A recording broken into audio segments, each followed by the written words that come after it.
Kenapa lutut macam ketat bila berjalan? Ya, jika kalau sini ketat, ini tempat, you jalan dah, mesti turun ni lah. Ini mesti turun, betul tak? So sekarang kita tolak sikit dan pergi ke kanan, kiri kanan. Untuk melegakan sini. Sini you terlalu letih.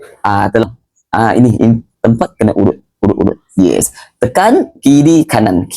Urangkan 20 kali. Selepas kita urut di bahagian bawah sini lutut, lepas tu kita kena urut ini 2 poin pula. Ini 2 poin. Lenguh. Ini tempat.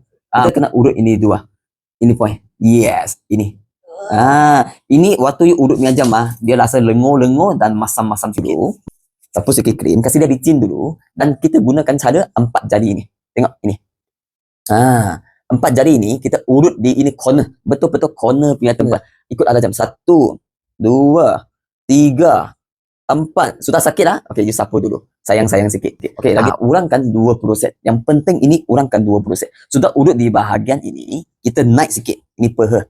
Dekat paha sini you akan rasa ada geli-geli sikit dan ada sedikit sakit-sakit. Okey, follower. So ini tempat boleh kita gunakan ibu jari.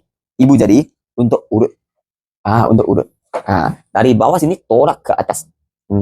Waktu you tolak jam you kena pusing sikit tau. Okey, ini kena corner sikit. Mesti mau ada L shape. Jangan straight saja, ada L shape. Lepas tu kita tekan dan pusing. Sudah tekan dan pergi ke kiri.